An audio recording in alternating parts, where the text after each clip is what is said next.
It's Star Wars Day, so what better time to celebrate something I love than focusing on the worst things about it, because that's what love's all about. Or so I've experienced. These are the top 5 worst Star Wars games of all time, and yes, this is only my opinion, but considering it's coming from me, I would take that as fact. Number 5. Yoda Stories is a classic case of you should be ashamed you created this, less of a game and adventure, more of a pointless fetch quest that just never ends, which isn't a good thing contrary to what the developers would have you believe. You can play this game multiple times, get different tile-based layouts, but I've got to ask, why would you want to do that to yourself? Because of how big each sprite is, this is unmistakably Star Wars. I just kinda wish it wasn't, so I wouldn't have to play it. Number 4. You guys remember that barely successful Destruction Derby game series Vigilante 8, right? Well, LucasArts really wanted to cash in on that non-existent goldmine by getting the developers of said game series to make a Star Wars version. I have multiple questions here, many ending in why. A question I'm going to throw at you real quick: what land-based vehicles from episodes 1, 4, 5 and 6 would be a good fit for this game? Are you struggling to answer? Because it seems like the developers in the boardroom for this game were struggling too, resulting in the most oddly and sparsely selection of vehicles you can imagine. We've got a snowspeeder here, Rancor and Boba Fett. Not only does this game possess the biggest ever, it also plays absolutely horrible as well, so that's a good positive there. Most vehicles are too fat to navigate the many buildings, objects and narrow hallways. Combat might as well not be a thing in this game because it's terrible, lackluster, random and boring. And this honestly just feels like somebody made a mod of the original Vigilante 8 game that nobody ever talks about because nobody cares. Number 3.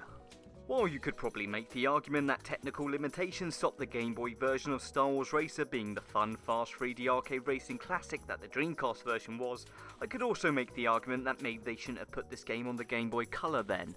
Switching out the third person over the shoulder view for a top-down one makes sense for the Game Boy Color, but what doesn't make sense is the fact you can only see like a millimeter in front of you. That wouldn't have been so bad if the tracks were just simple circuits with slight bends, but no, the designers decided to get way too overly ambitious and make tracks that are super complex with multiple twists and turns and obstacles littered everywhere. Which is a problem when you can't see any of this coming. Unless you've memorized the tracks, this becomes more of a destruction derby than Star Wars Demolition ever was. Number 2. Star Wars: The New Droid Army actually does something new, which is kind of cool. There's actually a story here instead of following the events of a movie. This takes place after one of the movies and pictures Anakin with going on his own mission across a few different planets, fighting a range of different enemies, new dark side fallen Jedi and ultimately Dooku. Technically there's some fun to be had here if you're a complete Star Wars nerd like me and like finding out new information.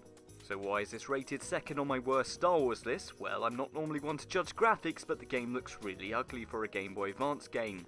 The mission's objectives are really vague and annoying, and also the game decided to add the really fun mechanic of using up force energy when you attack with your lightsaber, leading to you having to stand completely still in order to regain your stamina so you can fight again.